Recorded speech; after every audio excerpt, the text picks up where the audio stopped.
Good evening. Thank you for coming by to have this conversation. The topic today we'll be taking a dive into is who approved this. When a leader is asking a question like this, what does this question mean about the leadership, about the organization? So, we are here to pick your collective intelligence. We'll be starting with you, sir. 1 minute of your take, then we'll have different questions. Okay. All right. I think see, the question of who approved this, also undermines, it may not be right thing to ask that question. But I have two different points. One is about, when things goes wrong, somebody sits on this side and then asks, who approved this is a different level. But someone who wants to fix an accountability and then ask who approved this is a completely different level.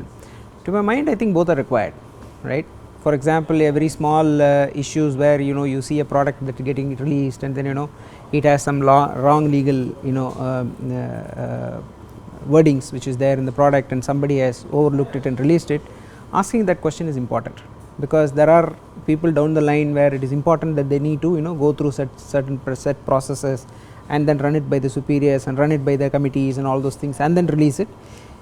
Often that kind of a key is held by some of the very junior people in the organization. Their responsibility is to get everybody's signature and release it.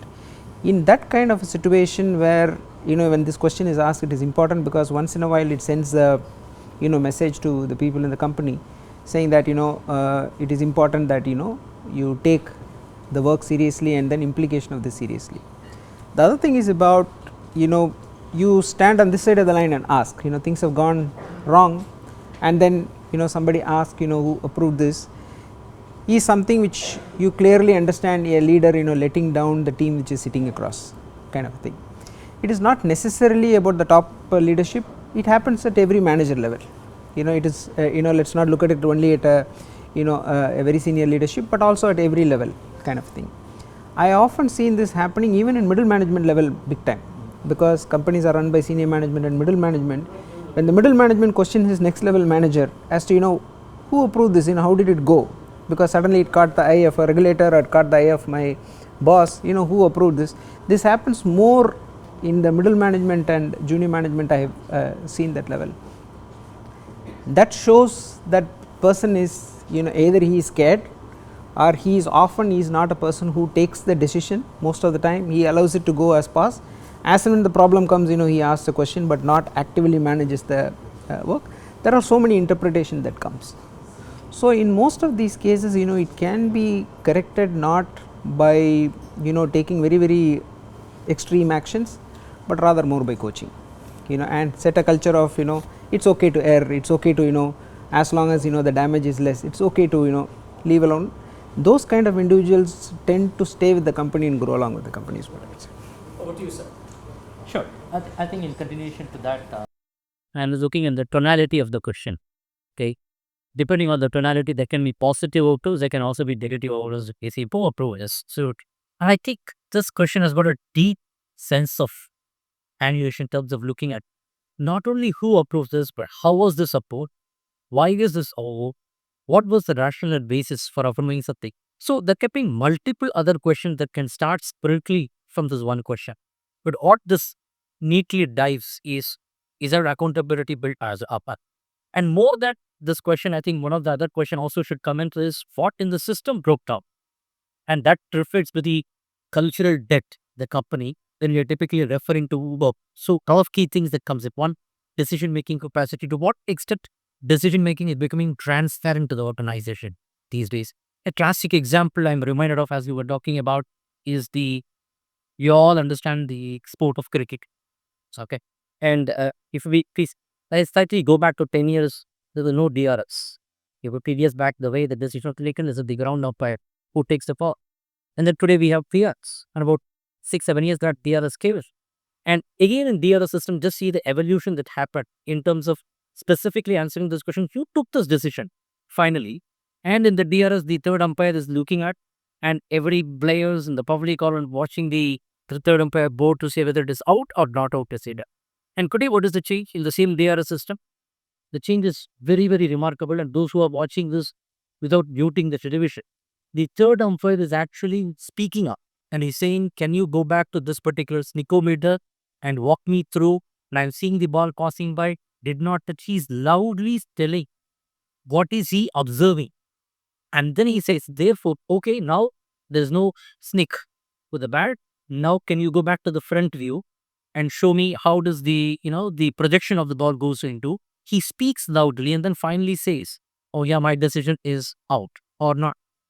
So now, which means who approved this has got a big sanctity behind in terms of looking at, can we build a rational? Why are we taking a decision? It's not about what outcome we get, it's about the system of building that rational, why we took the decision. I think that would be my take in terms of the building accountability, sense of, looking at the system at large, and also looking at in terms of the fair, we say RASI matrix, right? Responsible, authoritative, or who is going to have the commensurate authority? Is it support or informed? I think all of these framework will guide the organization to build that strong accountability with road strategy. I think that's what this will allude to this question. Maybe subsequently we can deep dive. Very elegant perspective, sir. We'll come back to you again, ma'am. Yeah, my perspective, it's more of a postmortem question, right? So it could be positive as well as the otherwise part as well, right? The prefix to this statement or a question is also important. This has gone extremely well. Who approved this is kind of a recognition, right? So, but in most of the situation when this question comes out, it's like something has gone off the plan, and who approved this so that we've landed here, right? It's more of when things go otherwise, and it also reflects the organization culture, right? So is the person, whoever, either it's the top management, middle management, or the frontline manager, is there a culture of ownership built is important to kind of get, right? So when someone is asking who approved this, I think they are deviating from fixing the problem rather than pinpointing someone, right? So that reflects hugely on the culture that's built in the system, right? So and just to we are living in the era of data. A lot of data is available. I think the decision intelligence is available. Many tools are available. The data needs to be rightly incorporated into it, and there has to be a traceability to the decision, which translate into the transparency of who made the decision, right? So at various levels, it should not be hierarchical, right? So person who is approving need not be an accountable person, right? So approval is a process, right? So accountability is an ownership. Probably a finance head would be approving a budget. He need not be accountable for the outcome, right? So the business leader who has actually submitted the proposal to getting it done, and his team, their team is responsible to make the outcome, right? So I think understanding the outcome and clearly distinguishing between approval is a process and accountability is connected to outcome. Wonderful. Yes, sir. When we always go towards the end, we pretty much build on all. So I have one more person left.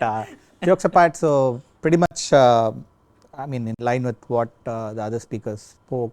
For me, one, the question itself is necessary based on the context, right? So it could be, to the earlier point, the context and the tone is important. So it starts with, let's say, somebody is just curious about what happened. So without the context, maybe that person is coming from a break and something happened. So the question could be, who had approved this? So it's okay to respond to that. It's not a blame game, right? Or it could be a more collaborative kind of an approach. Who had approved this? Because we would like to see what happened and what the next steps are. And or in many organizations, especially the medium or large ones, a lot of the decisions are centralized, right? So pretty much it's more hierarchical that way. So the who approved this question is also a reflection of how did the decision kind of percolated down. So in terms of the tone of the message, additional context around that, and also in terms of where it is coming from, it's important before we kind of analyze how this translates to, because from a positive side, I feel who approved this could lead to in terms of whether there were compliance issues that need to be addressed, or somebody who had to do this had delegated that to some other authority, right, to understand whether there was a process breakdown as well. and also within a room, if this is in a closed room and there is no blame game as such, if the tone is around, I just heard that this release happened over the weekend and I wanted to understand who had approved this process. I think it's just about the person trying to understand what went through behind that release. So for me, I think this question, while it's necessary, at the same time it's all the more important to have the context, tone, as well as so a lot of those aspects also come into picture when the final decision is made. Yeah. Thanks. So for me, I feel it all talking about the communication, how you are communicating with the person, the tone. Are we looking to set the process, make the process gaps to be filled, or are we questioning basically the other person? So with that, there are 4-5 areas I think. This it talks also about the role clarity, whether you have the right delegation of authority matrix, you have your team around you who knows what they were supposed to do, whether they know what they do and why they do. Okay, so that aspect comes out for me. The other thing is the leadership. When somebody asks you who approved, it also talks volume on the leadership quality of that person. If you really work very closely with a collaborated team, this question will never arise, because you know who's doing what and what would be the capability and what would be they will be delivering. Okay, and it also talks huge on the cultural aspect of the organization. There could be misses, there could be success. You have to celebrate both. You have to deep dive and understand, rather than asking who approved. You can actually go back, relax, and then come back and then see that what happened, how this happened in a collaborative manner. So if you call your team, hey, we missed this, I don't know, somewhere we missed on this deadline or something, on your product launch or something, and what went wrong or how we could have made it better than what it is today, can be a very collaborative approach. And that kind of a open, transparent communication will enable the organization, particularly when Gen Zs are coming. They are not looking at a very hierarchical stuff. They want to do what they want to do actually. So with that kind of environment, and very recently I read an article, transparency in the compensation, okay, which something we never think about. We always say compensation is very confidential stuff.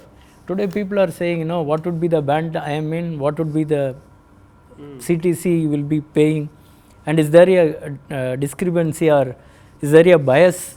Okay, they talk about both gender bias as well as so the locational or the delivery related bias. So we are moving into a more transparent organization. I think this question itself, the relevance of question I am trying to question.